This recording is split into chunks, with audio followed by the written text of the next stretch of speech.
Thanks to all our active patrons who have contributed a lifetime of $100 or more to reach Garuk Dong level status. Here is the list of those special patrons in order of contributions. If you would like to support our show, check out the CommanderSmiths at patreon.com.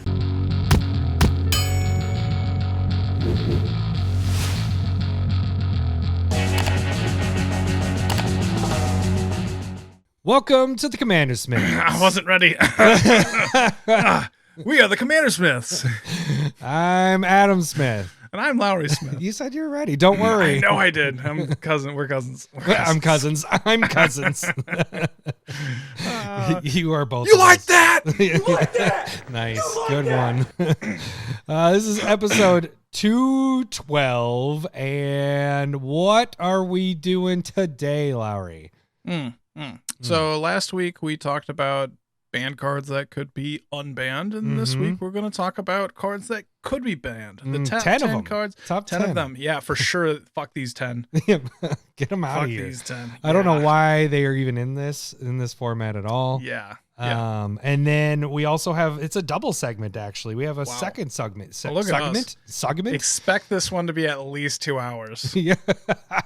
Oh shit. Yeah. It's 3 weeks in a row. Woo! So we're doing, the second segment's going to be pros and cons of like 1 to 5 color decks. We're going to kind of go through the pros and cons of each color, each color. We're going to break that down a little bit later. No, then we'd have to cut a segment. Right. And we don't want to cut. We don't want to cut this segment. So, and then we also have the Stump the Smith Savant. This is the 8th week.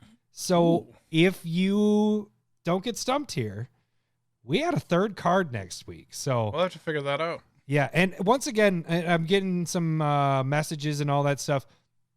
When you submit your suggestion, you don't have to keep submitting it every week. Once you put your name in the hat, it's there until it gets drawn. So that's the magic of the internet. Yep. And or I guess writing it down. Whatever. Yeah. And yeah, it is writing it down, and then it's doing the old fashioned way instead of whatever. Because I don't want to actually show you how many people we have. Yeah. It's like only 2 people stack. because Renshai 25 is picked wins. What? It's more than 2 people. There's a lot of people. Winning. He keeps getting in. He keeps getting in, but he doesn't win. Wow. Oh, that's not. You just open the door and he comes in. All right. So Renshai 25 is trying to stump Lowery again this week, and then we have a nice staple versus. Oh, and I got to get my crown ready because I have a feeling. Oh, I didn't even take those numbers down. I have a feeling it's going to be a crushing. I saw the Twitter poll. We're going to have to do that one live actually when we get to that. Okay, so this week's is going to be Adam is going to be doing Helm of the Host, and I myself am doing Blade of Selves. All right, we'll see how those kind of match up. Stable versus. Should be a good one. And Helm of the Host, like, that's my baby, you know. I mean, I love that card. I mean, you talked about that for like 2 years, and I couldn't remember it for 3. Yeah, no, we still can't. I still like. I'm like, it's a helm of something. What is it? What is helm? That one? It's the helm artifact of we like. We like it so much you can't remember the name. Yeah. But yeah, so I almost talked about that more than I talked about Mirage Mirror. But you remember the first year and a half, Mirage Mirror was my baby. I still have Mirage Mirrors. I mean, it's gone up from when I bought it. It's going to go down. Why? It was reprinted in the Vehicles Commander deck. Yeah, but it's not foil, baby. Yeah. Well, I didn't buy any foil. So mine are going to go down. Oh, good for you. It's an aggressive one. Yeah, it's not good for me. It's not. It's the opposite of that. Why isn't there? Do I have a Womp Womp? I don't have a Womp Womp. That's probably a reason why I haven't used that one. So, yeah. I don't want relationship. I just want bang, bang, bang. I don't want to know your name. I just want bang, bang, bang. Okay. I want you to add that dance in every single time. I do. That's a good one. What you had some things happen this weekend. You got a couple games of Magic in, right? You got to play on Spell Table a little bit with some peeps. I played over on the Exiled one game with Poyos and Matt, and that was with Umbrus, and it is lacking at this point, so I made some immediately changes to it. Sat down, was like, fuck this deck, switched out, 10, 12 cards, and I was then like, after you got done, you're like, shit, I should have made a video because I just did Switcheroo without even thinking about it. You just did the normal Switcheroo. Then you played with Alex a little bit. I mean, sorry, I book hockey. I'm not even sure, the first way that you said it, that wasn't that bad either. I did kind of slur it together. Yeah, I think that's the way to do it. Yeah. I cocky. Say it as fast as you can. I don't know if repeating it's better. That's I cocky. Now we're going to be censored. Yep. Yeah, YouTube's definitely coming that whole part right now just turned into a big fart sound. That's what happens. You wonder why we get those people in the comments putting those comments that are check out this pornos, this site. Yep. It's definitely because of I book hockey. So you got to play a little bit a Commander with Mr. iBook. Yeah. Mr. iBook. And I don't know if we tell it here, but we got some things happening with the little we don't. Special thing. Okay. We don't do that. We don't do that here? If you're a patron, you'll hear, I think we sent out a message when, here this week. So it's a special thing for the patrons. And so if you're not a patron, sorry. We can talk about it afterwards. All right. So I didn't do anything. I got sick again for the 4th time, not COVID again, which is cool, but I've been burning through those stupid, COVID tests because every time I get sick, I'm like, I just want to make sure because the boys and my wife and all the work stuff and all that. I did see Brian Regan on Friday. Who? What? Come on. Really? Okay. No, Really? I don't really know. It's a comedian, right? Yeah, stand-up and comedian. Apparently it's clean comedy. Oh, he's super clean comedy, but he's just he does the bit where he does so he's out at a restaurant and you just used to like when somebody's like, hey, have a good day, and you're like, you too, or whatever, and he's like, yeah, the waitress like gave me my meal and I was like, enjoy your meal, and he's like, you too, the next time that you eat, and like just how it doesn't fit situations. And that sounds real funny. Oh God, I fucking hate you. You too. It's okay, I know that bit when you too. Yeah, it's just how he does I've at least heard him. His cadence, and when he walks around on stage, he just bumps around. I don't know. He's just fucking weirdo. It was high good. Energy.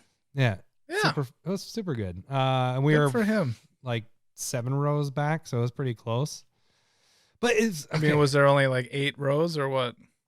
No, I've never been to the Mystic Lake Casino theater. It's fucking huge. Like that's the they biggest... do concerts there and stuff. Yeah. No, right? I didn't realize that it was that big there. Okay. Yeah. I haven't been there either. Yeah, it was. I mean, you were surprised at how big it was? Yeah. Yes, I've never seen something that big before. So I was wow. like, whoa, that was amazing. Wow. Did you put it up to your forearm or what?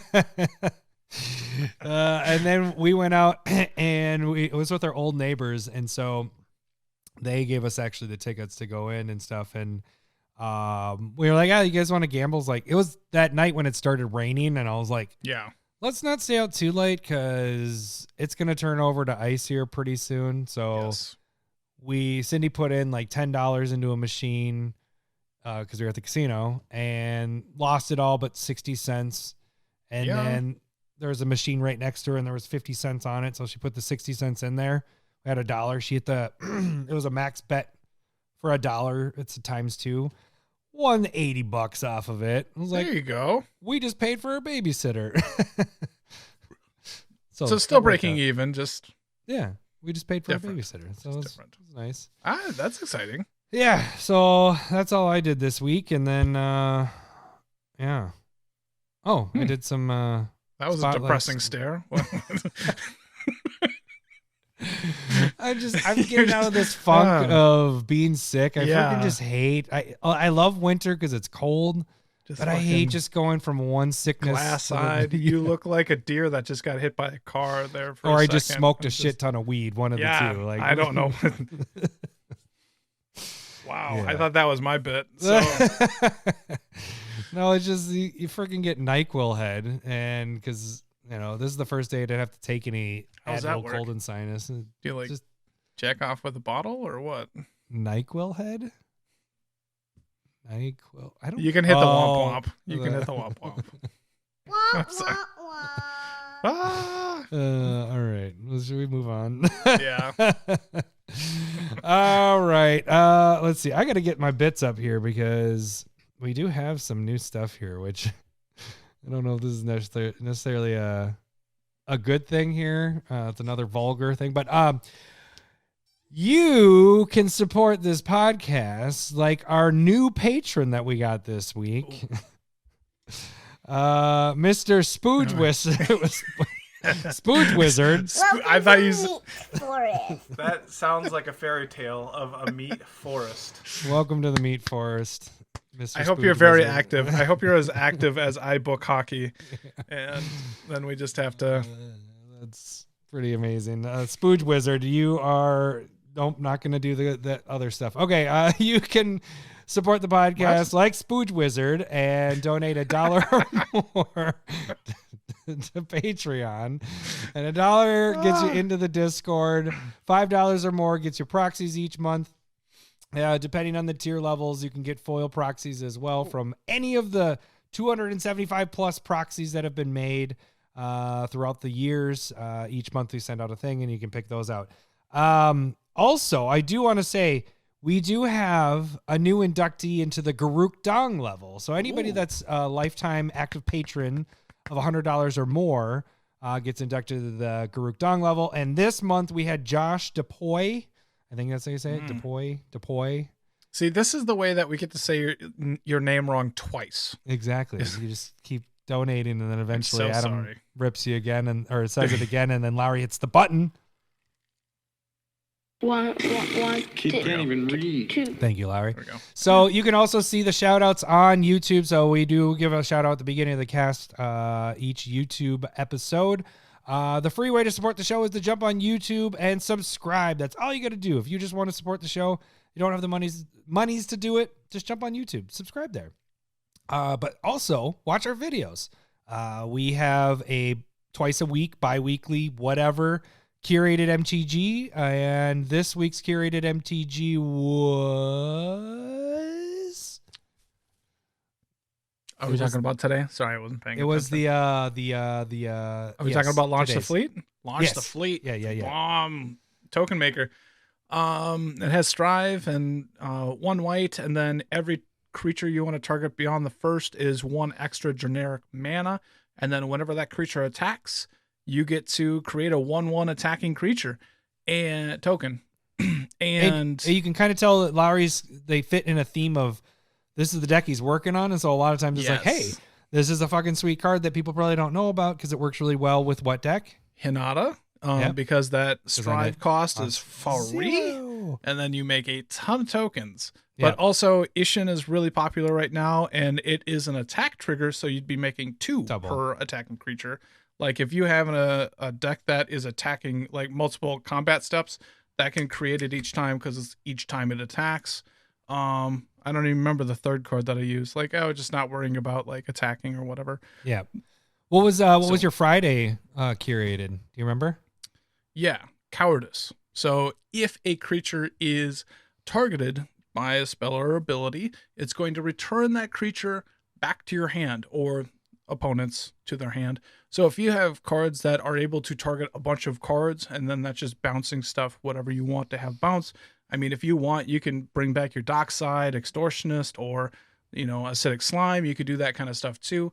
It kind of negates removal though as well. So it's, but also, I'll go a little bit more in depth on Friday with something like Willbender because they're doing the same thing, but I'm going to talk about different cards.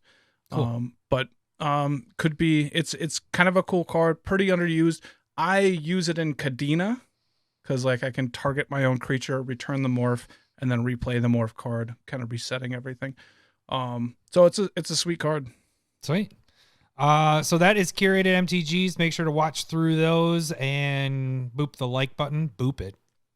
I don't know why I said boop. Nope, that fucking works. Just boop the shit out of that like button. No, there's another creator, not even of Magic. He says boop, and that's why I haven't even seen his stuff. We were gonna steal months. that stuff. I was just going with. Why the fuck did I? That is months old that I saw that video, and now I said boop. No, like we can just put it on. What's the? I came up with it. What's the No. What's the McLovin movie? From 20 years ago. Yeah, Superbad. I love Superbad. Yeah, just like it's fantastic. All right, so Curated MTG, that is twice a week. You can also check out Spotlight decks. We do a bunch of stuff with Spotlight. We have MTG Switcheroo, which I'm hoping to work on Eureka. I'm waiting for one card to come in the mail. Hopefully that's on Thursday. Typically we do Thursdays. You did last week Thursday. What was that? Last week Tuesday, I did Tuesday. Hinata Part 2. That's working on that, and basically got it down to like within 6 or 7 cards. I have the deck ready. I just need to make that video. Final video. I just need a new computer. Yeah, that's the key. And then this week I'm going to be working on the new vehicles pre-con. I'm going to do kind of a light switcheroo, just talk about some of the cards that are in there.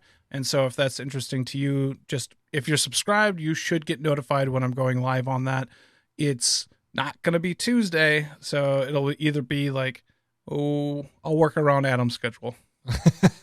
Yeah, I only have like one day to do it, and if I can't do it if I don't get the card, then Lowry's taking over Thursday. Otherwise, so basically, Switcheroo is like if it's a pre-made deck, Lowry's going to be doing upgrades. If it's something that we already have made, it is still upgrades. We're just adding cards of the new stuff, and so that's kind of what the Switcheroo. Spotlight is making a brand new deck. Eventually, we'll have the finals of each Spotlight. So the final of each of our decks. Lowry has 2 decks that we have to go through, and I have my 1 at this point. So 4. I have Umbris, 2 Calamax with Dragon's Approach, and now Hinata. Oh, good. Just making decks. Okay, so that is Spotlight. We also have Proxy Time that happens typically on Sundays. I hadn't done it for 3 freaking weeks. So this last Sunday, 7:30. I actually started a little later, but around 7:30 typically. If it's going to be later, you'll find that out on Twitter or in the Discord. I did something a little different this time. Mm-hmm. So I continued with the duels, which Scrubland has the most boring fucking art. So I found one that was from the Vintage Masters, which is the online thing, and used that art. That turned out pretty good. I'm actually really proud or happy with that one. And then I also talk about bang that chest though. How my styles have changed of making proxies. And so like I've made Sensei's Top, but that was like 3 years ago at this point, and I don't like how I did it. It was a different way of doing things. I do things very different now. It makes it look more real. The old ones just had too thick of a outer border, and I kind of go through that in the video. You can see the difference between my styles now. And so I did a revamped Sensei's Top, which looks much better than the other one. Not that the other one is crap, it just I didn't like it. So you thinned out the edges, and it's going to look gorgeous in that foil. Gorgeous. And then I flipped the top around, so it's not the typical way of the top. So you can tell it's different. Yeah. So top is flipped. And then kept going with the swords, because we want to get that sword cycle out of the way. So Sword of Hearth and Home, which we talked about a couple weeks ago, is a Staple Versus. And I used 2 different arts for both those. Yeah, and it is, still a giveaway. So did both those arts on that, and so you guys can check that out. That's on Sundays. Is there any other videos? We do have battle boxes. We do have card openings. I might have a Card Kingdom order coming in at some point in the next couple weeks. So check out those videos as well. Jump on over to Twitter, and that's where you can see where we announce all this stuff, where we have voting of stuff, where whatever else we talk about happens. I posted a not sharing with Adam tonight. I saw that. It's been a while. I haven't seen a not sharing with Adam in a while. And then we jump over to direct messaging there, but then also you can direct message us on Gmail, and that is CommanderSmiths@gmail.com. And that is where you can send the suggestions for this. It's time for everyone's favorite game show, Stump the Smith Savant.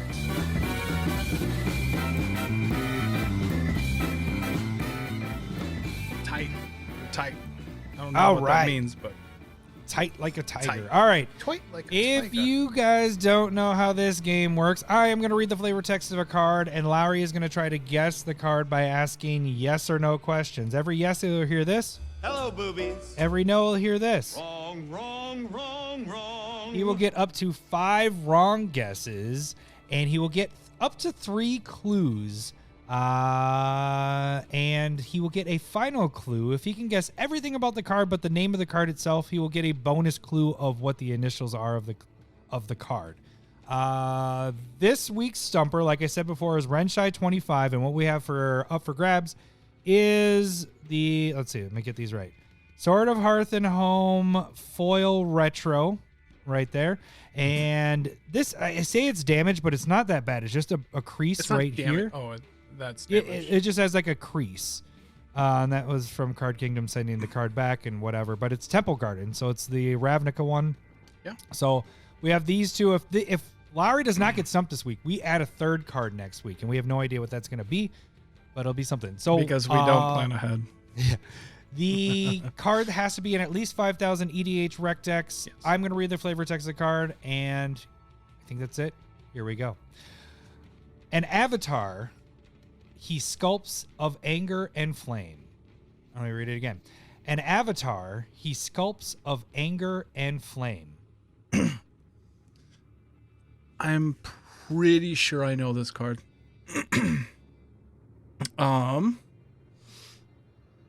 I mean, I could sit here and just think about it. I have the picture in my head right now. It's a red card. You're guessing that? Are you guessing it? Oh, yeah. You couldn't hear me there for a second? No, I couldn't. So you guessing that then? Yes, it's a red card. Hello, boobies. I'm not guessing it. I know what it is. It's 2 colorless red, initially from Shards of Alara, and it's an instant. It is target creature you control deals damage to essentially any target equal to its power. The initials are SF. That doesn't help. I've given you a goddamn. You're gonna get, if you can get it before I give a clue or a wrong guess, you're gonna get him twice out of his 3 times. Without even giving any clues. He's gonna be so bitter. Soul's Fire. Hello, boobies. You son of a bitch! You son of a bitch! There we go. Oh, Red There we Shine go. 25. You gotta give it. You gotta give it. Come on, buddy. You might as well just package all those cards together and just send it as one big one. We need to just gonna get a whole just thing back there of your cards. That's gonna be Damn fantastic. it, I worked on these clues. This took me like a while, dude, because I was trying to make it like tricky. So like the first one was art features. I didn't realize, but it's Ajani. Yeah, it's Ajani. Casting a spell of flame. I didn't want to give out too much. I don't want to put like fire or whatever in it.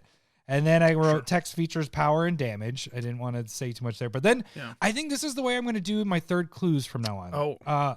This card is in 9,000 EH rec decks, which I already do all the time, but then would most likely be seen in feather decks. So I think I'm going to take the top deck that it's used in instead of saying That's interesting. Yeah, it's that's from this set.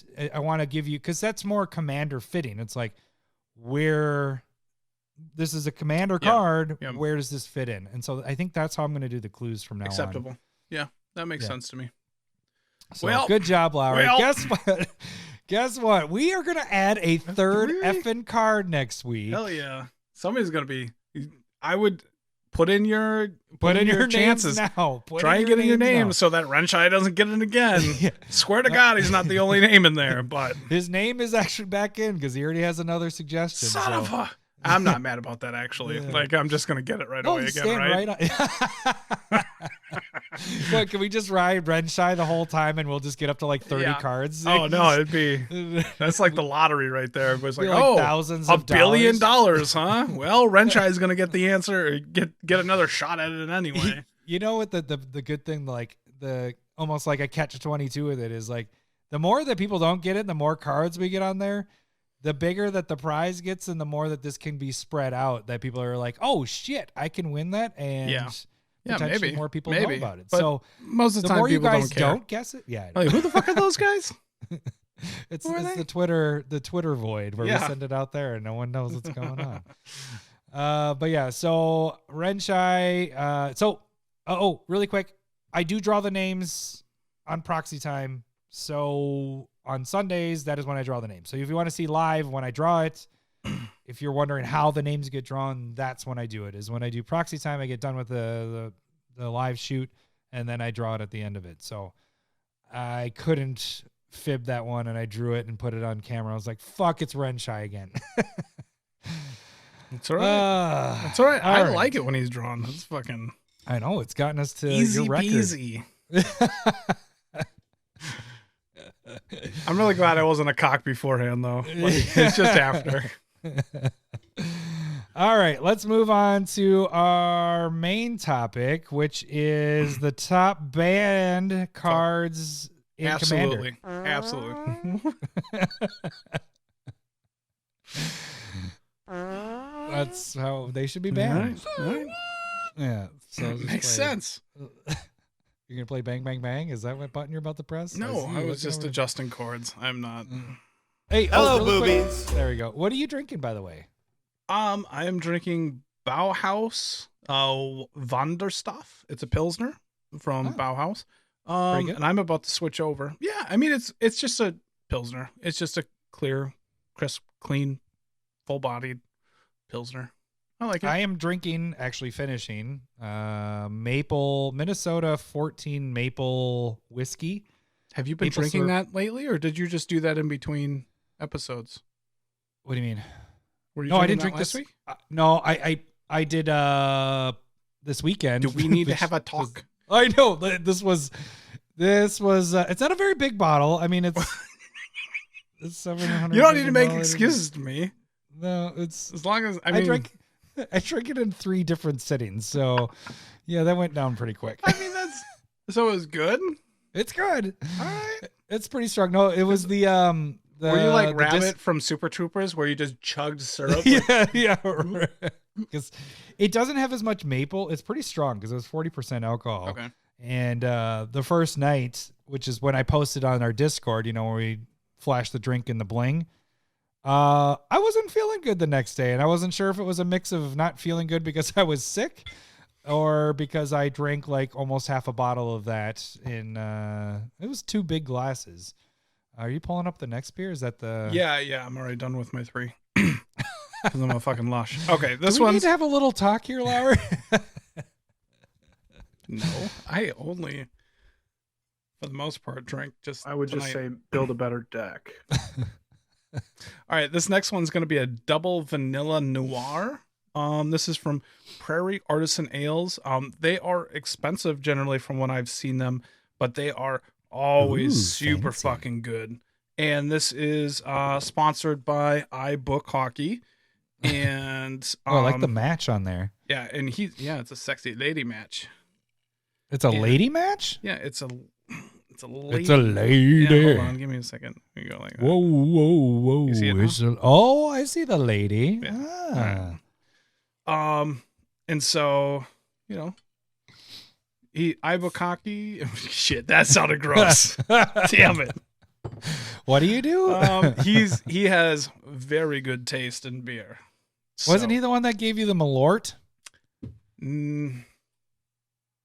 Yes. No, that was Shay. He also has really good taste in beer, but gave him Malort. He's very strange. So. All right, give it a taste before we move on to our. Okay, hold on. Good. This one doesn't count. Why doesn't that one count?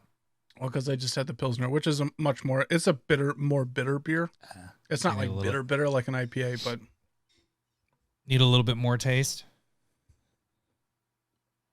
Good. Yeah, pretty good. All right. I like that. Sweet. I like that. All right. So we are going into the top banned cards, top 10 banned cards in Commander that we think should actually get banned. We're gonna kind of burn through this list because we have the other topic we got to talk about too, so we got to fit this all in. We don't want another 2-hour episode. So starting off, with wrench eyes, I mean, we did move pretty quick there. That was pretty quick. Oh, he's talking shit. Just so you know that wrench eye, he is talking shit now. He is the one. Even though you're my nemesis, you might have 2 nemesi. All right, so number 10. Number 10 on the list is Flusterstorm. Fuck that card. That card, like, all it is in fucking what? Combo decks? Yeah, you're pretty much. It's just protecting itself and letting you, like, you should be open to card. Like, if you're just casting all these spells, you should be open to having it all fizzle. I'm fine with that. So get rid of Flusterstorm. Cool. Fucking worst. Number 9 on the list. Disallow. Disallow. Not only do you counterspell, but you're countering a trigger things. Or an activated ability. That just has too much range. Yeah, it's like, what the fuck? Like, you feel like you're safe by just out of here using your abilities of your stuff, but now I have to fucking worry about a counterspell player with Disallow? Yeah. That's ridiculous. Too much utility. And number 8 on the list, Spell Swindle. Counterspell and get mana? Oh, fucking artifact treasure What kind of stupid ass shit is that? This is ridiculous. Like, why is that even a card? It shouldn't be. Like, yeah, it's 5 to come out, but come on. Really? You're going to get treasures? We know what treasures do. Yep. You have other things on board? You want to talk about banning Dockside Extortionist? We should be talking about Spell Swindle, really. Exactly. Yes. That's a good point. Mm-hmm. Number 7. This one's terrible. Counterbalance. Yes. It's just yes. Enchantment on board and then just continuously counter. Oh, let me look this up. Counter. Oh, I don't know. I'm gonna senseis. I'm gonna move that around. Counter. Like it just takes way too long to play the game in that regard. Like it's just always there. It shouldn't even be there. It's easily tutorable with Zur the Enchanter. Get rid of it. It's dumb. Okay, so then I think 6, 5, 4, and 3 can all kind of be wrapped together here. But you have Pact of Negation, Fierce Guardianship, Force of Negation, and Force of Will. Yep. I saw your hand moving, and you just fuck you. Free counterspells. Free counterspells. Yeah, I pay mana for my spells, and you just get to do that shit for free? Yeah. And what are counterbalance? Well, counterbalance. Oh, fuck, that's the other card. Yeah. What the other colors? What do they get? They don't get fucking free what do we counter get for free? spells? What do we? Nothing. Nothing. All right, and Get then number 2 is Mana Drain. Yeah. So it's again counterspell with mana, but it's for 2. Cheaper. 2. But it is colorless mana, so I guess that's balanced, right? Like, right, totally what? Fair. Yeah, no. It comes back into your main phase of your next turn. It's totally fair. You got to wait. Blue player gets to go from they could just sit on 2 and counter that spell that's 2 or 3 mana and get to 6 mana on turn 3 without even trying. Totally fair. That's stupid. Fuck them. That's stupid. And hang on, let me get the drum roll here. The number 1 card that should be banned in Commander. Counterspell. Just counterspell. Absolutely. Fuck that card. Fuck counterspells. If you guys don't get it by now, this is a bit. I hope our counterspell players didn't fucking leave. Number 2 is just fucking short circuiting right now. He swear. He's like, that first one's a counterspell. The second one's a counterspell too. We could have put Swan Song on here too. Come on. I pulled that one off of there. That was fun. That felt good. That felt good. Like just like inside, just breathing. Yeah. But honestly, look at how many there were though. There were 10 good counter fucking spells. The spell swindle is probably fine to keep around. Yeah, I like that with the treasure. When you said disallow, I was like, what? That's why it was number 9. I mean, it counters a spell and it counters all the other little things. I know. It's ridiculous. Actually, what I was gonna say originally was when we did disallow was it counters Magda stuff. because it doesn't allow me to do my Magda stuff. cut this part out. But next time we do a list like this, we should put in bad counter spells. Bad, like, why can't he, like just all the ones that like cost a shit ton of them, like yeah. Or two. Why am I counterflux? What is the other one? Just like foil or thwart. Yeah. They're also free spells, but they're really bad. Really bad. Yeah. So that was fun. Okay, so the funny thing about that is we already did a banned commander thing. Like a year what cards ago. should be banned last year, and we were right. So go check that one out. Yeah, Hull Breacher did get banned. Everybody hates Tigrid.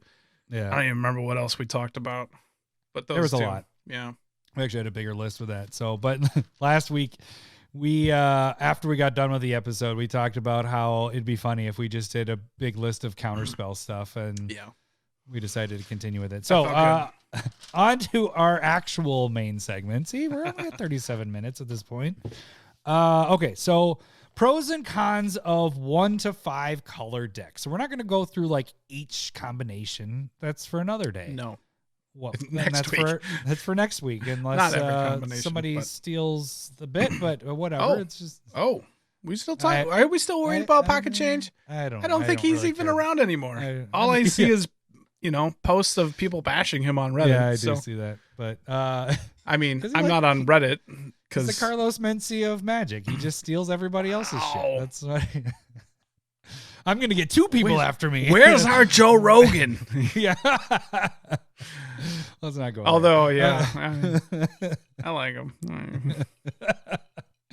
All right, so we're just gonna go through each. We're gonna go through 1 color, 2 color, 3 color, 4 color, 5 color, and kind of just give you kind of the pros and cons. It's pretty easy. But probably where most people will fit. So like if you're a newer player, you might be more towards sticking around these color, these amounts of colors and all that stuff. I think this segment probably is for like newer players, newer-ish players.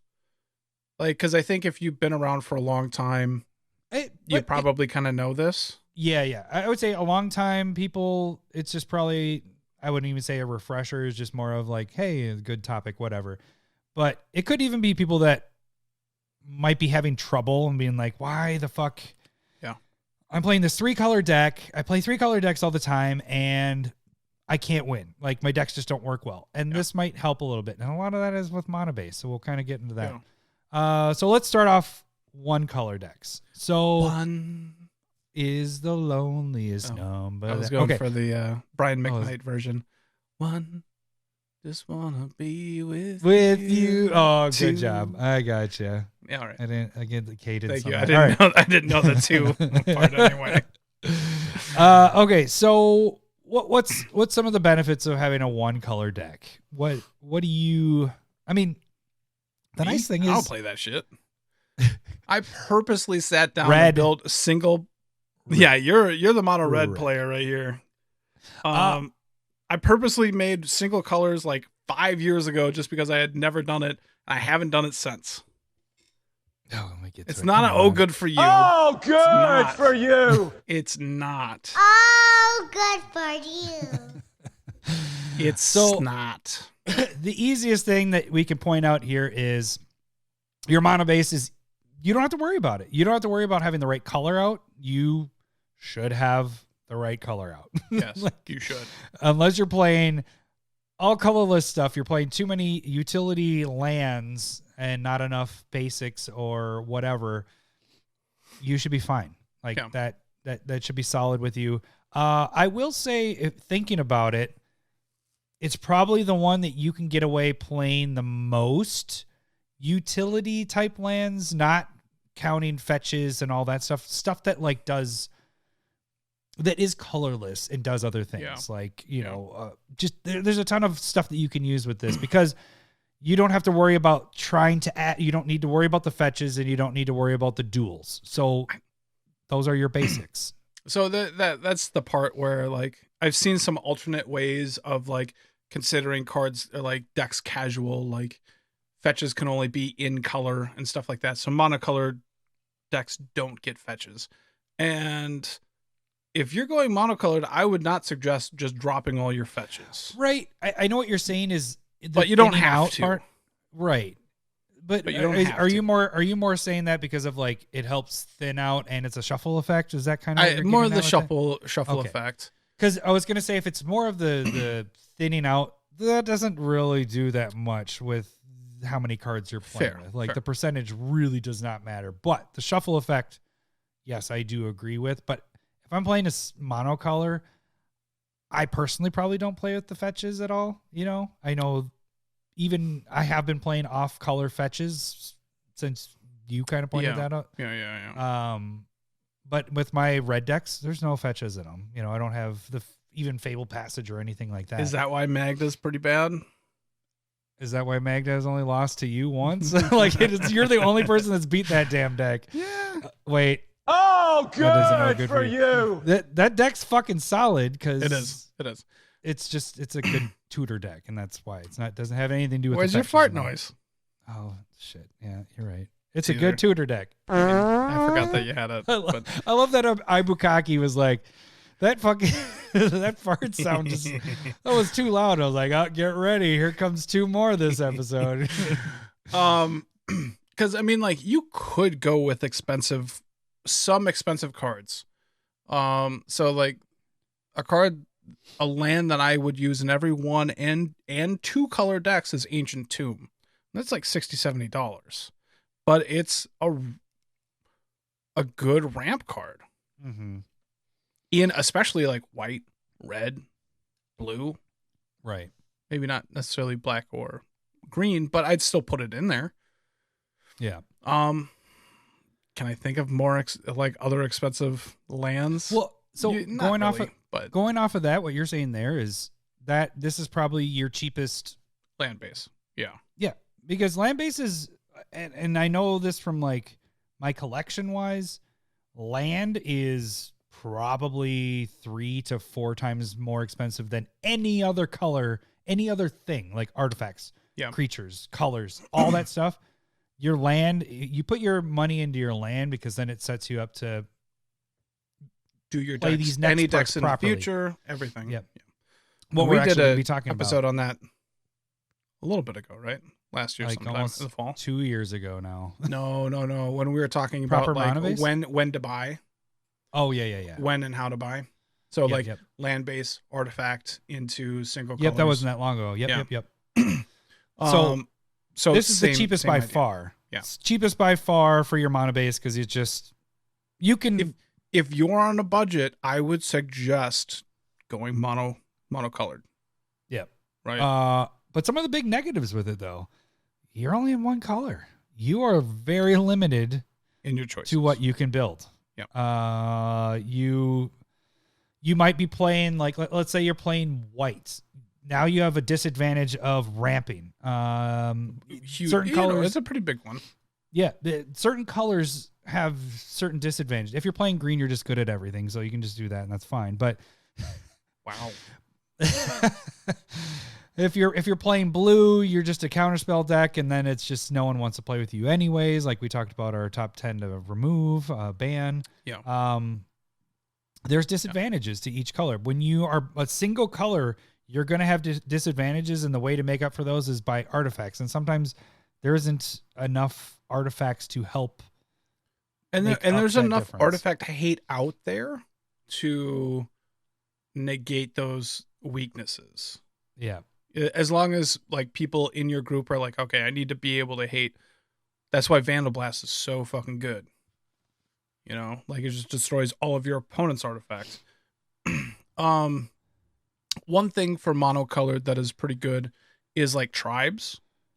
You know, like it's not necessarily the best, but it's, you know, mono green elves, like you're saying, or goblins, or even dwarves, merfolk. Those are all solid. Like they're solid, strong decks, and you can have a little bit of variability in there. Like, you know, you could go merfolk control or Merfolk aggro, like you can work within those tribes and what they do. And like Krenko's a very strong deck in goblins, Yes. right? That's pretty ridiculous. And so that is something that you can be doing. The problem is that it really kind of limits you. It can be narrow. But if that's like if you're new to the game, like just get a hold of what those are doing. And like you can still play around with what it is. Like you can feel how powerful mono green elves ramp is. And like how crazy that is. Or a blue merfolk control deck is. Like how that could work. And then that can help give you a base of how to build decks in the future as well.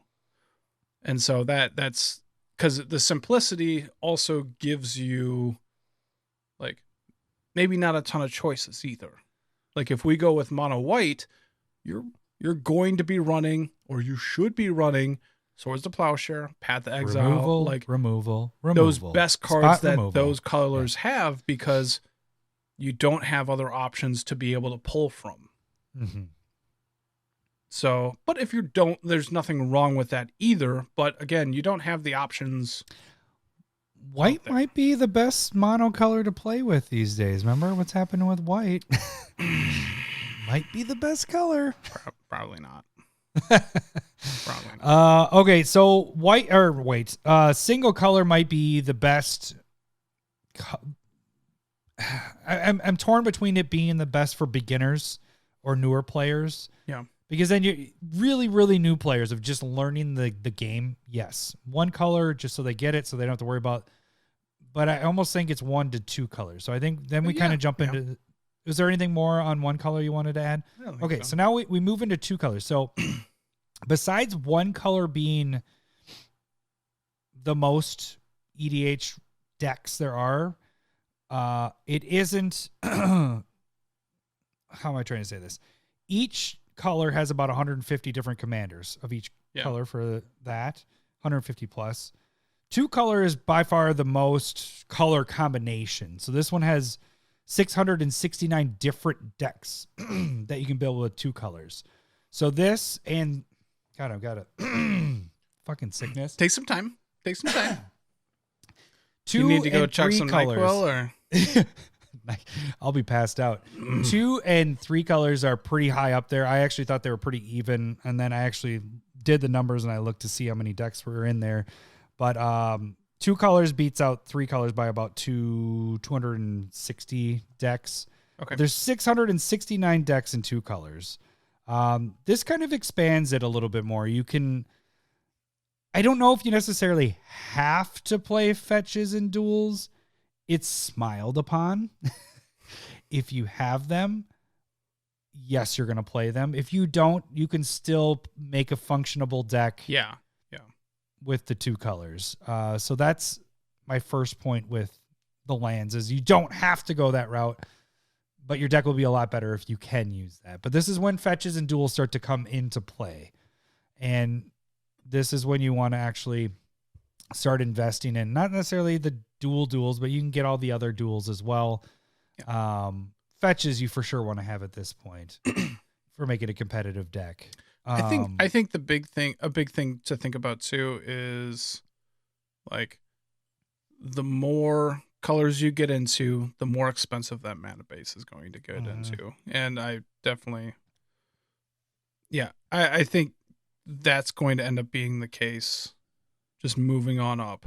Like, I think in 2 colors, you can get away with a couple of like tap lands that come into play, gain you life, or I'm still a big, like, I think you can get away with. You can, yes. 1 to 2 of them extra, though. I don't. Yeah, again, like two color decks are still more easily budget, and so like that's where it's kind of like, yeah, that's fine if you're running those tap lands, like. Like budget is a consideration. There's a big segment out there that does that kind of stuff. And I think you probably want to be sticking to 1 and 2 color decks when it comes to, if you're going like, hey, I want to play this as cheap as possible. that's probably the way you should be thinking. Yeah. But it doesn't mean that the decks aren't as good. You know, I think too is where you excel with it is the mono base, is where you make that. I guess that is kind of the theme of this all a little bit, is the proper, as you move up the color tiers, is especially when you get to 3 is when you need to have it. And we're not going to get to that yet, but you really need to have those. You need to have all the fetches. You need to have not all the duels necessarily, but it's nice if you do, because it makes things a lot easier. But still, let's stay with 2. So you start using fetches, you start using duels. You don't have to. You can have some tap lands. I still do like using like scry lands. I like scry lands a lot because it feels like partial draw. So I will play those. I like scry lands as well. I understand that it's not the most efficient, but I do enjoy. I like them. And then what did I have here? So I think this is also a good spot for newer players as well, because now you're learning 2 colors, learning how to balance deck building, because you're not just sticking it. Okay, I'm only playing with green cards. Okay, I'm just looking at green cards. This is like, okay, I have a mix of 2 colors here. How do I balance this? How do I balance my mana? How do I balance my spells? How do I everything? That's a good start. It's a good way to actually start building decks. And then also, if a color, like we talked about with one color, is missing something, like white is missing your ramp. Well, if you're playing 2 colors, you might be able to make up with what something is lacking in one color, you can gain in the other color.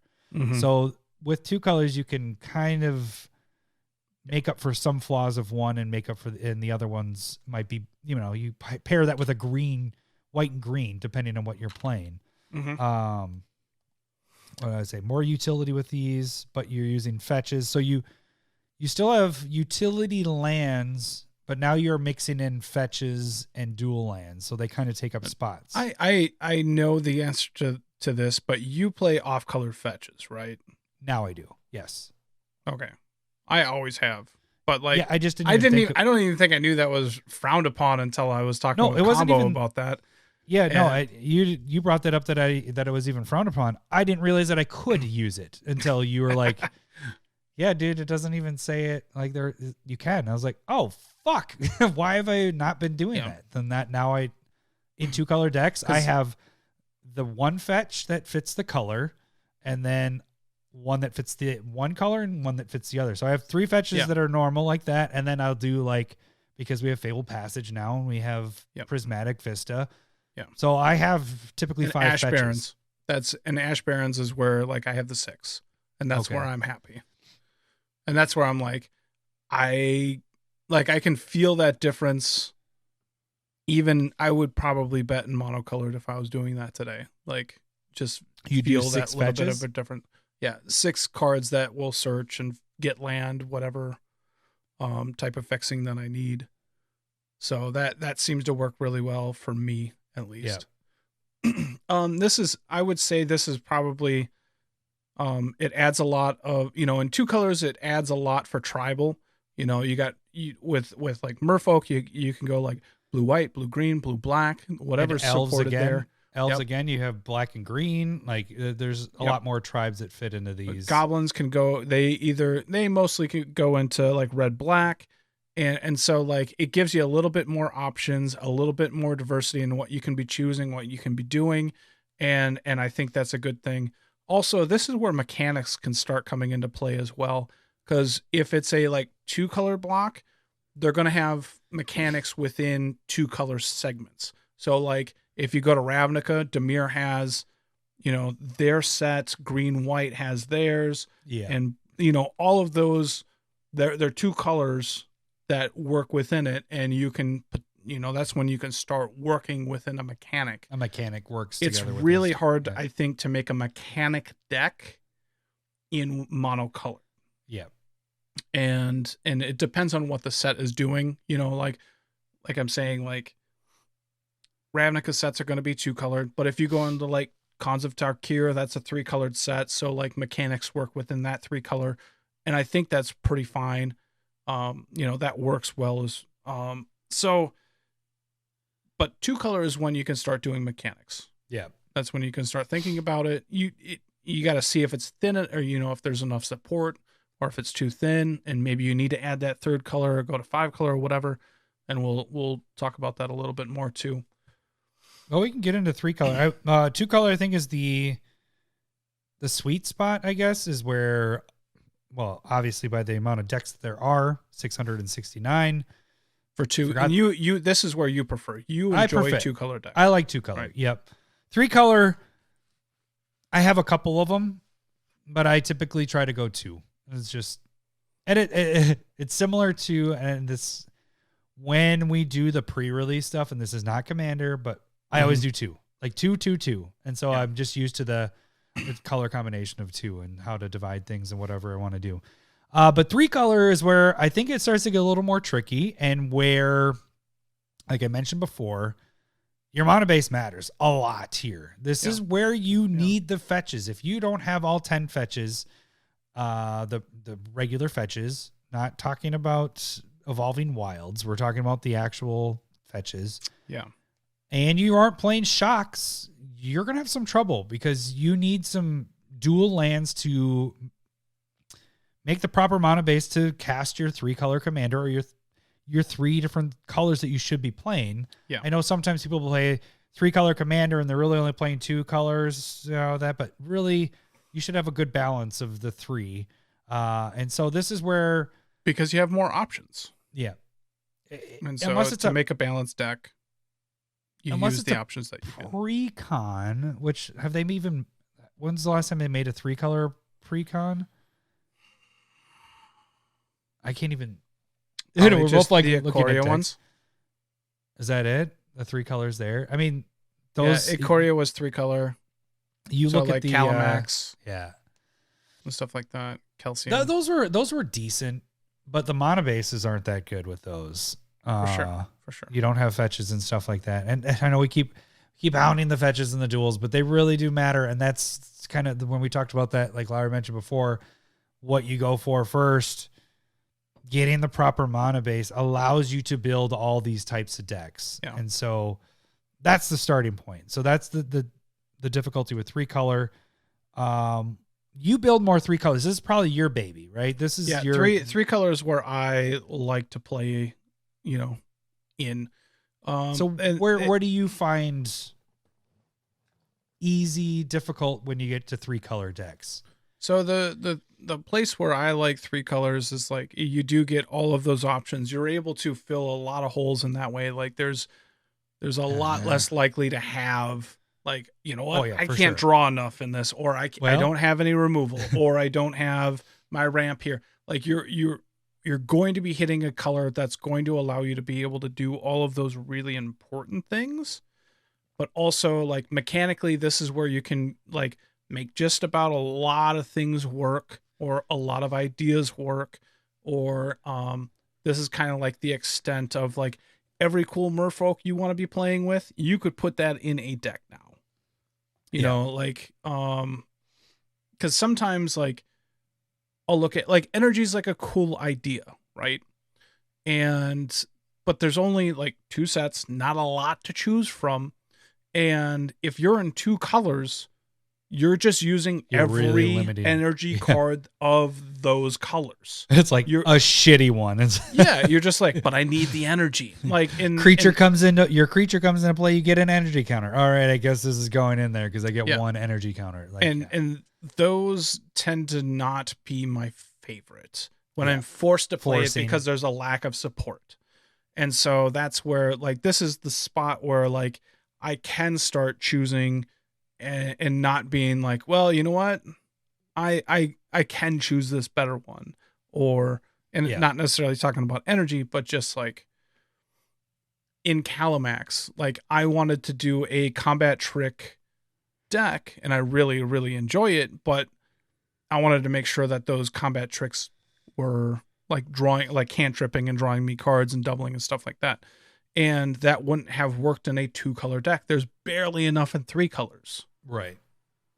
And so like, so that idea works only because it's in 3 colors. And so you can choose to like have those ideas work in start having them work in 3-color plus decks. Yeah. And so again, they like, I wish, again, I really enjoy Feather. I wish it bled into green somehow. Green has a lot of like targeting your stuff, like giving bonuses or drawing cards or whatever. Right. And I think that would be really fun to be into. I was going to give an example of Kaima wishing that added white, because then I would have more draw effects off of casting my enchantments. And that's having more options. Yeah. And stuff like that. That's that part of just like, I wish this 2-color bled into 3-color and I'd be super happy with it. Mm-hmm. And so, but the key again is the proper mana base. So this is, I think when you get to 3 is when, as a starting player, this is where it gets tough. This is where you could still play those decks. Just realize that you're probably going to be playing tapped lands. You're not going to be as efficient. You might be mana screwed where it's like, shit, I have red and white, but I really need a green in here because all I need is that. Well, your problem is you don't have the proper mana base. Yeah. And so you need to either get it or go back down to 2 colors at this point. Mm-hmm. And I think that's the biggest drawback when you start getting to 3, 4, and 5. I think it also depends on your play group, who you're playing with. Like if you're playing with randoms online, you're going to get stomped. Yeah. But if you have a group that's along the same level, yeah, I think that ends up working out fine. But if you find yourself losing by a turn or 2, it's because you're playing too many tap lands. Yeah. And you're always a turn behind when you're playing too many tap lands. Well, let's also say this though, like even if your play group is along the same level, if you find yourself being mana screwed in that the color you're always missing one of the colors, it's because you don't have the proper mana base. Yeah. Like that's kind of, you know, you need to have those. And again, this is where you need to be. This is definitely where you should start looking at the casting cost of your spells. Like when you're in 1 and 2 color decks, I don't think you care about like, is this 4 white? Is this 4 black? You know, like, but once you get into 3 colors, you really shouldn't be playing 4 color spells. Right. You know, or 4 black, or, you know, what's the one that I was 3 even starts to get me a little iffy sometimes. Yeah. Like cryptic command starts being a little iffy. You need to actually be like, okay, am I heavy blue or you need to start looking at the mana value of cards that you're casting at that point.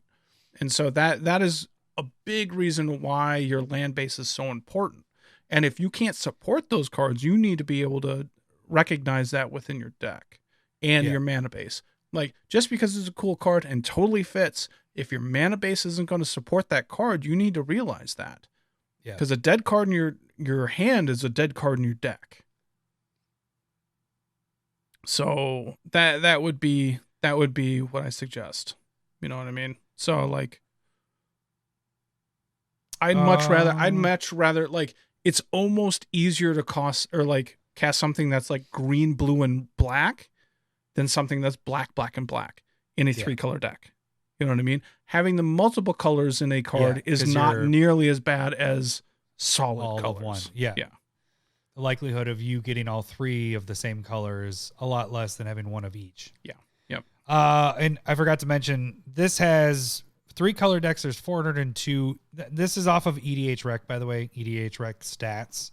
But they had 402 decks in that. So 2 colors, 669, 3 colors, 402. Now we move into, did you have more with 3 at all? No, I think I said tribes. Mechanics start working there for me, in my opinion. Yep. There's a lot more options when you get into 3. Yep. I'm kind of combining 4 and 5 because they're similar. I agree. They're close to a degree. Yeah, there's some things we'll point out where it's better with whatever the other. Yeah. But they're close in decks. There's 43 different decks of 4-color decks, and there's 33 and 5-color decks. So the biggest bonus with these is you get to choose pretty much everything. Yeah. You have especially in 5-color, you literally have every card that isn't banned in Commander, including counterspells, at your disposal. You can play any card you want. But one of the downfalls of that is you start playing cards, all the good cards, I guess, and it's harder to choose from. It becomes a good stuff deck. It can be. It can, and that can be a good or a bad. You know what I mean? That can be whatever you need it to be. Like, but if you sit down and make a 5-color deck and you're like, well, this is just like a combination of these 2 3-color decks that I play. If it's fun for you, cool. And if it's not, you're like, well, I would like a different deck. Yeah. And so you need to be conscious of your choices in a 5-color deck because it can be everything. Was that a little burp? A little burp. It sounded like a fart. Nope, just a burp. A mouth fart. Nope. I hope I don't fart. I got to pee. So. Yeah, no, so it can become that. But if you realize that you want it to not be an everything good deck. Again, mono base is here. This is the most important because 5-color, you need them all. You need all the duels. You need all the fetches. This is where you need to be very conscious of what you're doing. Yeah. So okay, I'll give. And again, all of these have. I agree. Maybe I don't know where you're going. All with of this. These have. They're all going to have exceptions to whatever we're talking about. Nothing is 100% like. No. There's going to be complicated monocolored decks. I'm not going to talk about them though. That's not a general. But right now in a 5-color deck, since I have one, I'm going to talk about it.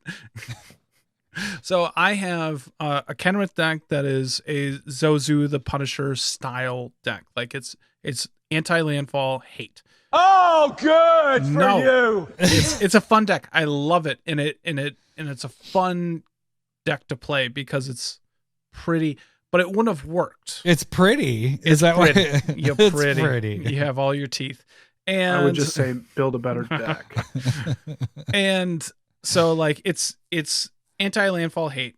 And if it's not 5 colors, it's pretty thin on that. It's almost thin on it in this deck with 5 colors. And so I have, there's enough green ramp that wants basics that I can go basic heavy in it.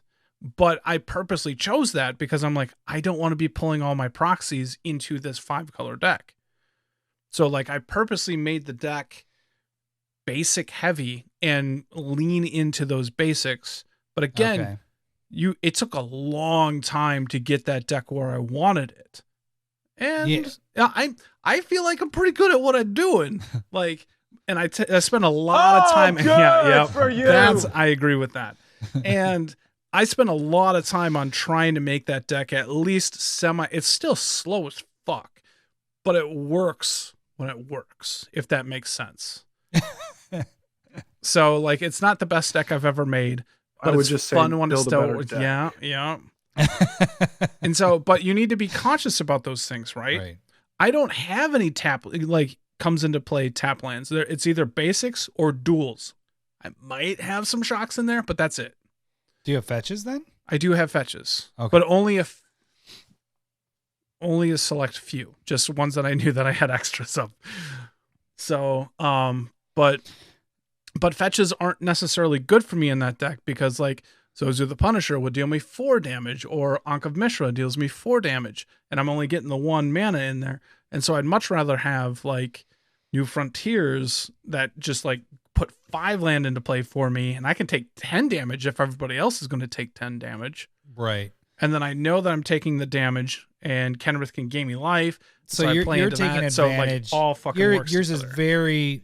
is situational with that. When you built it. So yeah, like you said. You need to be conscious in your 5-color decks. If you're not going to have the best mana base, again, play group matters, but also like if you don't have the mana base, figure out how to make it work. Yeah. Don't do the comes into play tapped because and some decks are just really powerful too. Like think of Trombley's Sliver deck. He had a shit ton of comes into play tapped, but he was always just a little bit slow. But then once Sliver Hivelord came down, then it was like shit, what the fuck is going on? And then that's when we started bringing in exile effects, like just to try and deal with that kind of stuff. And that's how like metas kind of move wherever and whoever you're playing. If you hate that deck or it's really hard to deal with, you're going to start trying to figure out how to deal with it. Yeah. And so, but if he was quicker, like if he had the fetches and shocks and stuff like that, it would be turn 4 or 5. And it'd just be like, shit, what are we doing? You're right. He did have it. So it was later because he was having the taps and everything. One of the downfalls typically with a 4 and 5 color deck is because you're playing so many fetches and duels, is that things like Blood Moon effects can kill those decks. Yep. Like kill them where you need turns all your stuff to mountains or back to basics, keep them tapped. Like you just get fucked. You're definitely opening yourself up to hate. Yeah. And the other price thing of progress, like 2 damage for each non-basic that you have. What's from the ashes, wave of vitriol. The wave there? Is that the green one? Yeah. Yep. We always go to that one because I got you. I still think it was from the ashes on you, but either way, it was the green one that was the big tidal wave. Is that the one? Like that's. I mean, you were the one traumatized by it, so I'll agree with you. Because he played. So if you guys don't know this, I was like, "Fuck basics." I was playing, I think, Send Triplets or something. I was playing a 3-color. Yep. And there was not a single basic in my deck. And Lowery's like, all right, destroy all your non-basic lands and go search for basics. And I was like, fuck, I don't have any. But I think that's why it was, okay, so Wave of Vitriol also has you exile or sacrifice all your artifacts and enchantments. And Send Triplets is an artifact, and I remember that's still on the field. That's why I think it was from the ashes, which is a super underplayed land destruction card, by the way. I just remember that wave, the green wave. Okay. The green then it probably was that, and you just cheated. That's fine. No, I didn't. I don't think I had Send Triplets on at that point. I just don't think I could cast. I think we ended the game at that point after you cast it, and I was like, well, I can't do anything. You win. Good job, buddy.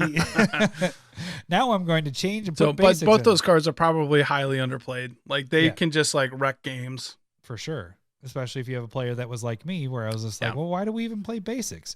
That is why you play basics. I used to put cards in decks just to teach you guys lessons. Look at you wise old Magic player. Do you remember that time where I was like, when we had that fucking 4-hour argument about poison? Yes, about the trample. Wait, poison? Yeah. Was it the? Yeah. We had an argument about poison, and then the next time we played, I did Defense of the Heart into Kiki Jiki and the big 11/11 poison trample indestructible. Blightsteel Colossus. Yeah, so I did that, made the copy, killed one of you, and then next turn killed you. I was like, see, this poison sucks. And you guys like, whatever. We died. No, you should be more upset. Yep. I hate dying from poison. Yep. So yeah, that's a way to die.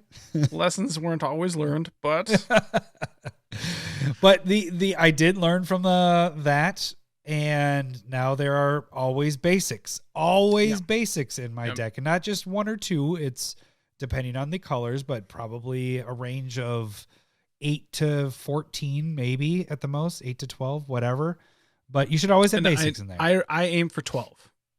Yeah. So and if it's 1 or 2 color, it's going to be more.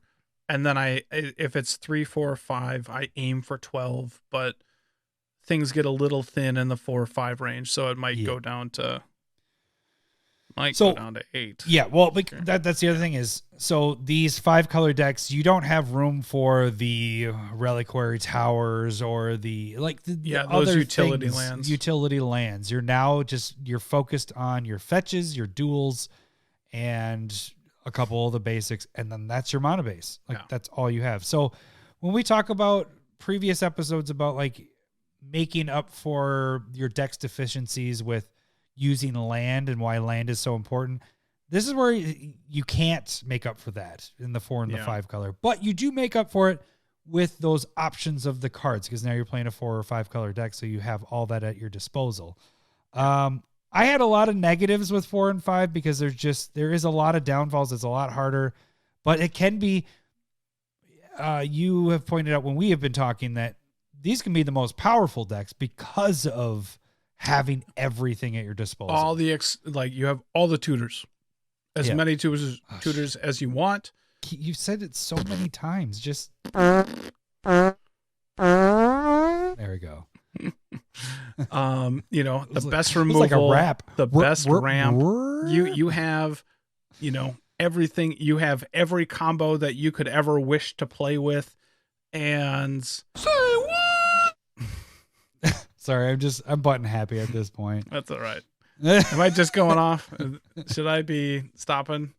No, I you're do good. think you at 5 colors, you know, with tribes wise, you are Oh, you're limited a little bit.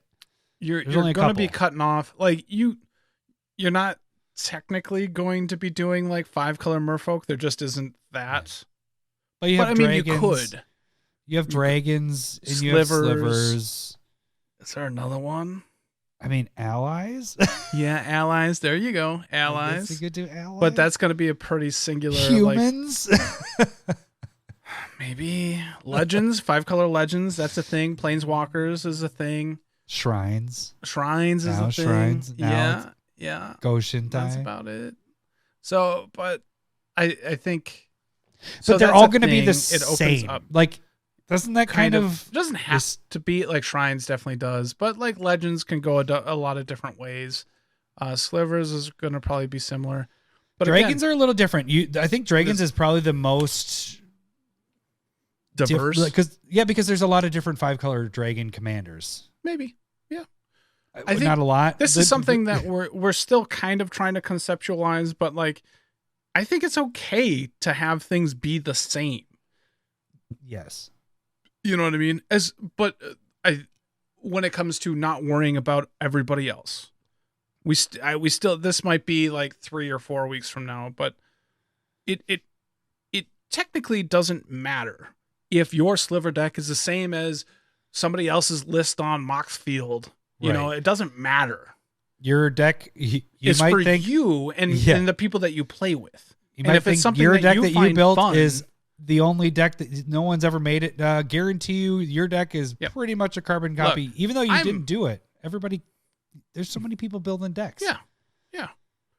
And so, like, but it's your enjoyment. It's as long what as you're enjoying it, if you don't enjoy it because other people are like, I've fucking seen this deck before, like, that's a different thing too. But you also need to like manage those expectations. All right, maybe we're getting into this. Like, because I think that's we're going to turn it into a 2-hour episode. Yeah, I think that's an interesting conversation that we could have.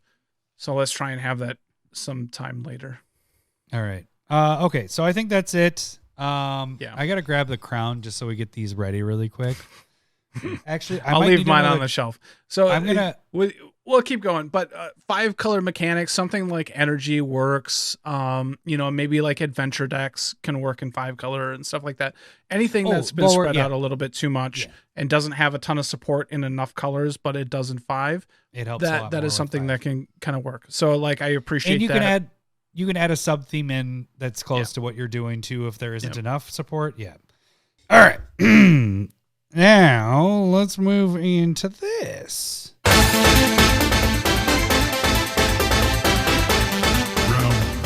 Excuse me, I believe you have my stapler.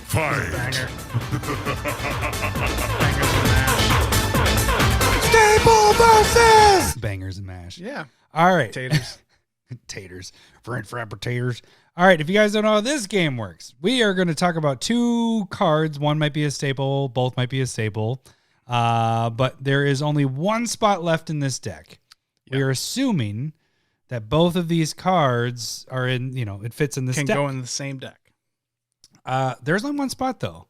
And you guys have to decide either by your preference or by our arguments, our amazing arguments, which Lowery is the king of arguing. That's not true. I lose more than I win. Pretty fantastic. And by you guys voting, you decide what is the staple winner for the week, and the winner will wear our crowns that we have. Lowery, you got your crown? Get it ready. No, I left it on a shelf this week. You might have won. Okay, so what was our last week's staple versus? I was Honor-Worn Shaku, and you were Inspiring Statuary. Okay, so how do you think this one went? When? Not so good. I saw the Twitter poll and went, oh. Yeah, well, I mean, like at the end of last week, like I think 3/4 through, I was like, I'm fucked. Like you come up with this list, and you're like, oh, they're debatable, 3-color artifacts, like they kind of do like extra mana beyond the bit, and then like you start arguing about it, you're like, oh man, I am fucked. I think this week's is going to be pretty close. I like this week's, but last week, so Twitter voted. 79% for inspiring statuary. Yeah, that's not. That's YouTube, pretty lopsided. 83% went inspiring. And of course, Discord with the highest votes for Lowery, 33% for Lowery, 67%. So even though you fuckers in Discord want Lowery to win, I still get the crown this week. So let me get my crown on quick. You do. It's a beautiful thing. Does that feel the same as when you were homecoming king in high school? Or what's funny is when we were trying to do this, I almost grabbed the crown of that. I was like, "Fuck it!" You have that right there. I not here. It's in my keepsakes and storage. Okay. So yeah, I'm not that conceited. I mean, I am, but I'm not that conceited. All right, so. The king this week is asking his peasant, Lowery. Wow. What? Wow. You're looking for a button. You don't have a button to use. What? I do. Okay, kill him. All right, yeah. Don't worry, the Discord will. All right, so what are we debating this week? Master. Okay. Debater. So I'm going to be going with Blade of Selves, which is 2 to come down. 4 to equip, and whenever that creature that is equipped attacks, it's going to create tokens attacking the other opponents that are not being attacked. So this can create, if you're in a big game, like beyond the normal 4, boy, is this some when you should not be playing games like that. No. I'm sorry. No, you can do your bad card at this point. Oh, you should not be playing a more than 4-person game. Hey, what are you doing? Explain whatever dumb card you're talking about. I can't even remember the name of it. Yeah, you never can remember it, even though it's so. Which one good. Is it? I'll look at the. Helm of the Host. Helm of the Host. So this were you looking around for it too? Like you couldn't remember it? I'm sure. No. I remembered it. Oh, I remembered it. All right. I did. And it was Helm of something. So this is a 4-drop artifact, legendary artifact. Yes. So it's a little bit more than Blade of Selves because it has to cost a little more because it's so good. At the beginning of your combat on your turn. So when you cast this, you can attach it. No, for and then 5.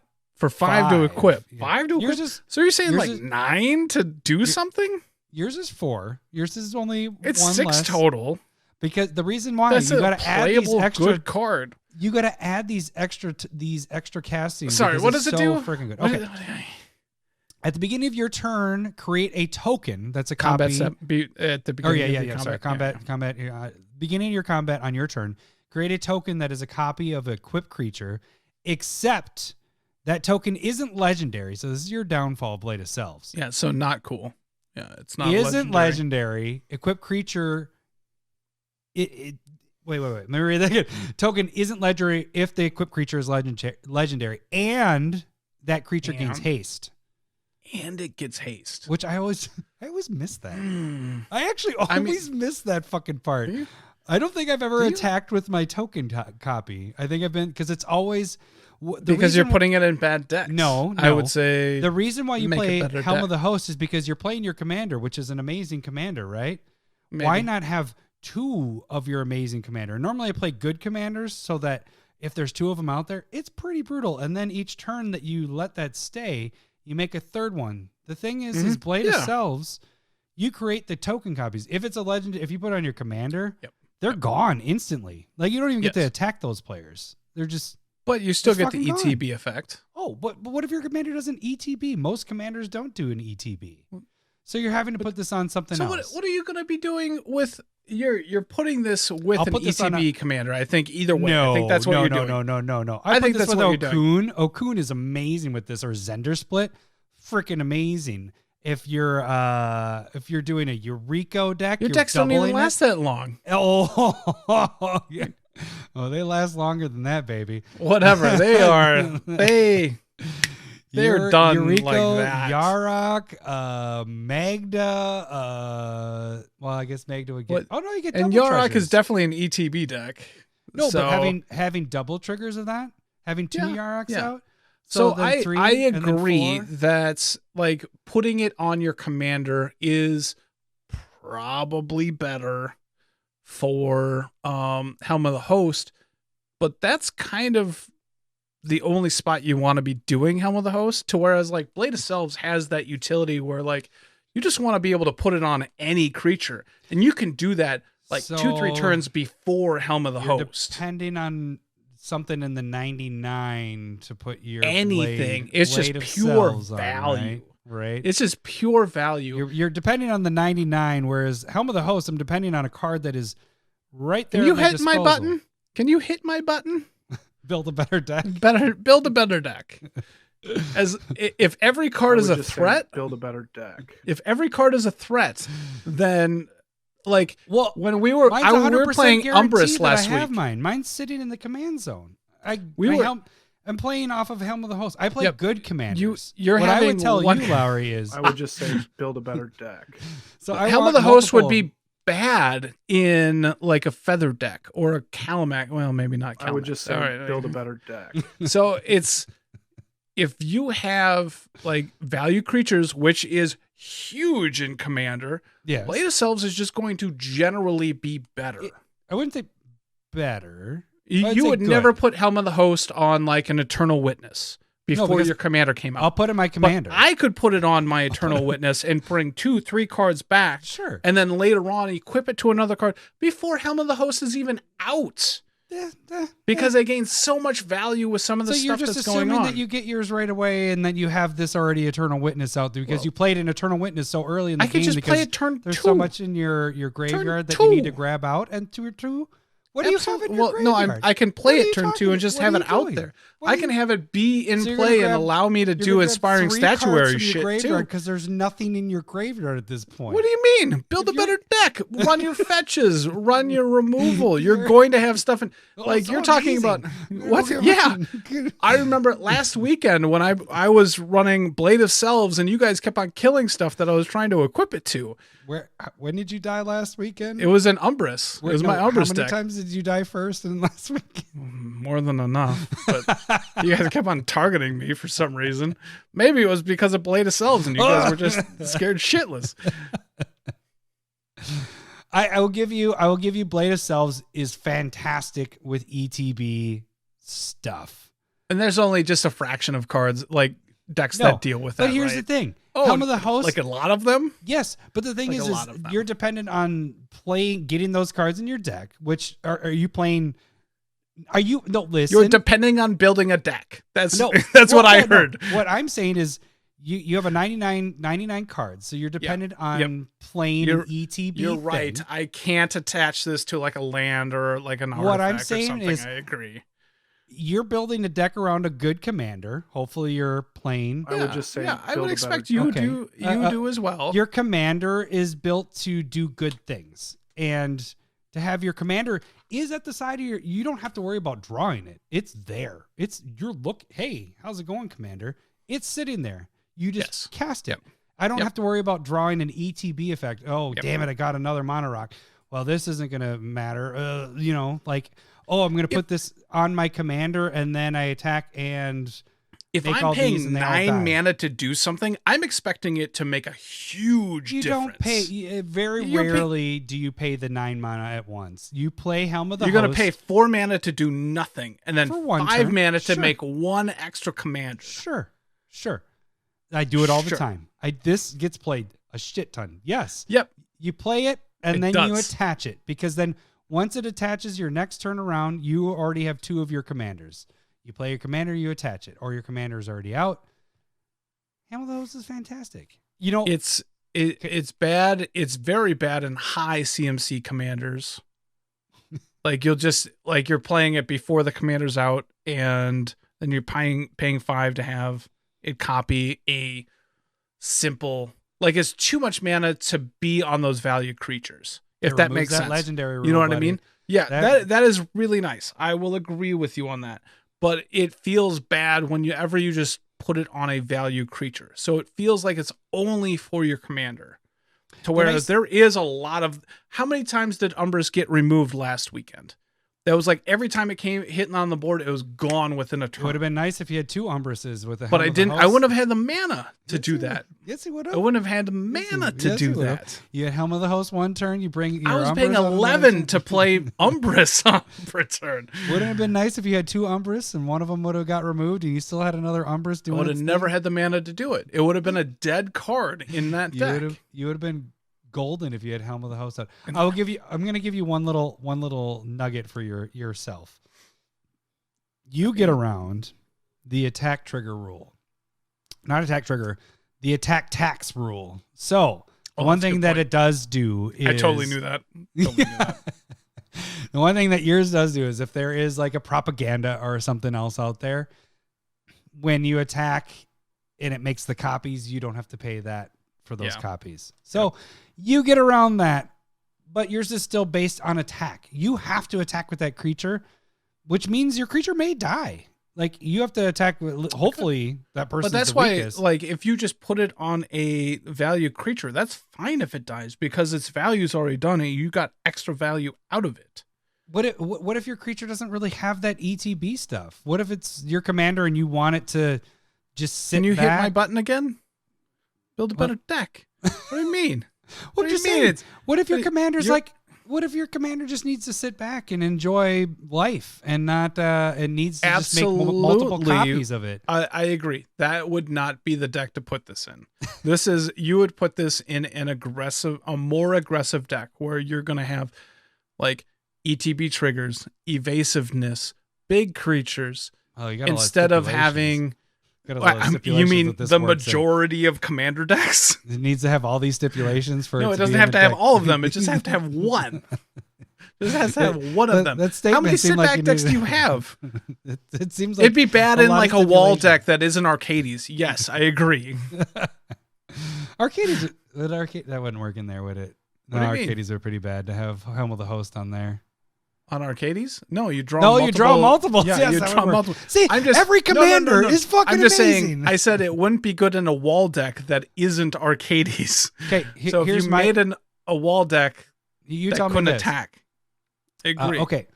Helm of the Host, whatever. You attach to an ETB thing, it'll keep ETB in each turn. Yeah. But my point here is, what commander doesn't this work on? Like, what commander are you not going to put where you want multiples of your commander that you can keep making, and you don't have to attack to get this trigger? I'd say it just Reese continuously makes. So you're going to name one commander? How many? It wouldn't be good in Feather. It probably wouldn't be good in Feather. So we're talking about a Boros deck? It wouldn't be good in Muldrotha. All right, dude. I got. Let's see. How many decks did I say we could make here with colors? We have. You got a little bit more to go. You got 669 in 2 color decks, 402 in 3 color decks, 43 in 4 color, 33 in 5 color, and 150 plus in each 1 color. So what do we got now? 5? It wouldn't be good in Oscar or Essex or. I'm just 7. Just saying. Just 7. saying. See the decks on my in shelf Essex, there? those tokens that came into play, I could have them be anything that was on the board. Those all up there. Those Those every single one of them. Decks? I don't think every single one of them. Are sure? you sure? Are you sure? Yeah, pretty. Because I think this is in almost every one of them. It might be. If anything, one that wouldn't be good in there. Sure, you sure? Daryl would be nice to have multiples. Eureka would be nice to have multiples because it is in there. Perforos. Oh yeah, that'd be nice to have in there. No, Okun already talked about. It wouldn't be good in Perforos. Bruvac. What? 2 damage? Everybody. That's not the Perforos that I'm playing. No, that's not. I know. Would it be good? Why wouldn't it be good in that Perforos? What? Number one, it's not always a creature, right? Number two, you're still just Hey, number paying two. 3 to put it into play. Like, All right, so we got one of mine. Brewvac would be amazing in there. and maybe it would work with Muldroth, though. I'd have to think about it now. Atraxa. Ooh, Look, think of Atraxa. Think of every deck, Blade of Selves would work in all of those decks as well. just not on the commanders. Just The not point on the of the commanders. decks. Just the point of the decks. What do you mean the point of the decks? The point of the decks in Eureka is ninjas. So why not make more ninjas instead of more Eureka? It's all about Eureka. Does Eureka trigger multiple Eureka's times? normally Maybe. the one that Maybe triggers. it does. That's the only one that normally he's the You might only as well one just or she's cheat. the only one going through. You might as well cheat. You don't even play your big spells there. You're just Why is your voice ninjutsuing and getting so high? because I'm losing. Have you not seen this pattern before? It's my favorite. All right, we should wrap it up because we're getting really close to 2 hours again. Although no, we took a beer break, so we aren't did. actually close to 2 That was hours. a All beer. right, we're good. All right. All right, you guys can vote on YouTube on the community tab. You can vote on Twitter, and if you're a part of the Discord, you can vote on the Discord. We will announce the winner next week, and the winner gets to wear this fancy looking crown here. Yes. That should. And I it do for have this one. week. I'm just not going to use it much. The problem is you come up with the battles, and then you let me decide, and I'm I like, do. well, I like that one because I use it. And it's good. Yes. So, but you have the funny responses, so that's what I like about it. Well, All I right. guess it works. All right. That should do it for this week. We will catch you guys next week. You're not going to say thanks for listening. Thanks. You forgot what you're supposed to say. Thanks. Yeah. Thanks for listening. See ya. Bye. Take a. I love boobs. I'm talking tatas. I love boobs. I'm bunkers for honkers. I love boobs. Not Thanks yet. for the Not memories. yet. I Fake love drink. boobs. Okay.